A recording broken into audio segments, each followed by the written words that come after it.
आज बात करते हैं माइंडफुल ईटिंग की। माइंडफुल यानी कि आपका माइंड भी वही है जब आप खा रहे हैं।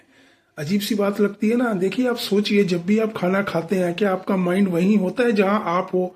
यानी कि आप तो खाना खा रहे हो लेकिन माइंड आपका शायद ऑफिस में है, या मार्केट में है, या मूवी में है, या मैच में है, या किसी के साथ बातें करने में है। आपका माइंड वहां पे नहीं होता, तो इसके मल्टीपल रिपरकशंस होते हैं। आपके अंदर वो जूसेस नहीं निकलते हैं जो मैंने पिछले वीडियो में बात की थी, जिसकी वजह से ये अनइनवाइटेड गेस्ट की तरह खाना अंदर जाता है और वो क्योस क्रिएट हो जाता है। कभी भी आप एक बार ट्राई कीजिएगा, जैसे आपने कुछ निवाला मुंह में डाला, 1 मिनट के लिए आंखें बंद करके आप उस खाने को चबाइए। आप देखेंगे कि आपको टेस्ट ही अलग फील हुआ उस दिन। पहले तो कभी ऐसा टेस्ट नहीं हुआ, जबकि वो चीज आपने हजारों बार खाई होगी। तो ये फर्क होता है माइंडफुल ईटिंग का। और दूसरा, चबाना, च्यू मोर। जितना ज्यादा चबाएंगे उतना आपकी डाइजेशन जो है वो उतनी अच्छी होगी।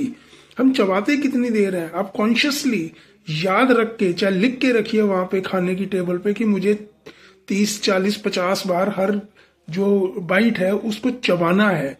क्योंकि जब तक आप किस खाने को लिक्विड नहीं बना देंगे आपका डाइजेशन प्रॉपर नहीं होगा। इसीलिए कहते हैं ड्रिंक योर फूड, इतना चबाइए कि वो पानी बन जाए। अदरवाइज बड़े बड़े टुकड़े जब पेट में जाएंगे तो जो दांतों ने काम करना था वो आपकी आंतों को करना पड़ेगा, तो डाइजेशन पूरा नहीं हो पाएगा।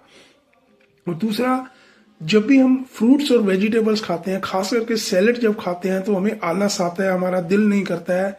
लेकिन आपने इसलिए नहीं खाना कि मुझे बस जबरदस्ती किसी ने कहा है। आप शौक से खाइए, ये सोच के कि ये जो मैं सैलेड या कच्चा खाना खा रहा हूँ, ये मेरे जो माइक्रोबायोम है, जो मैंने पहले बात की थी गट हेल्थ वाली वीडियो में, ये उनके लिए है, उनको देना है। जैसे हम खाना बनाते हैं ना, तो एक मीनिंग देते हैं, जो बच्चों के लिए बना रहे होते हैं, एक प्यार आता है उसमें कि मेरे बच्चे इस खाने को खाएंगे तो कितने खुश होंगे। सिमिलरली आप सोचिए कि ये जो मैं सलाद खा रहा हूँ, ये मेरे माइक्रोबायोम, वो भी अपने बच्चों की तरह आप मानिए आप उनको, कि मेरे माइक्रोबायोम को कितना बेनिफिट देंगे और अल्टीमेटली मुझे कितना बेनिफिट देंगे।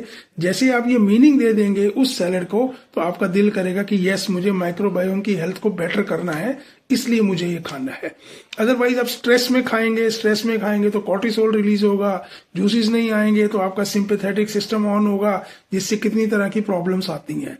और जब आप इस तरह से खाएंगे कि मुझे चबाना ज्यादा है, या आप कॉन्शियस होना चाहते हैं, माइंडफुल होना चाहते हैं, तो आप अपोजिट हैंड से ट्राई कीजिए कि आज मैं दूसरे हाथ से खाता हूं, जो मैं रेगुलर यूज नहीं करता हूं। तो आप कॉन्शियस होकर खाएंगे, माइंडफुल होकर खाएंगे। चम्मच से खाएंगे तो चम्मच को हाथ में मत पकड़े रखिए। मुंह में अगर आपने कुछ डाला तो उसके बाद चम्मच को छोड़ दीजिए प्लेट में, तो ये माइंडफुल ईटिंग हो जाएगी। इससे आपका पैरासिम्पैथेटिक सिस्टम ऑन हो जाएगा, जो आपकी रिलैक्सेशन क्रिएट करेगा, आपके जूसेस आएंगे, आपकी डाइजेशन प्रॉपर हो जाएगी।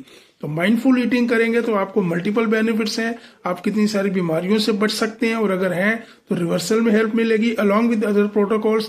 और माइंडलेस ईटिंग करेंगे जो करते जा रहे हैं, तो फिर वो तो आपको पता ही है कि हमारी सेहत का क्या हाल कर देती है।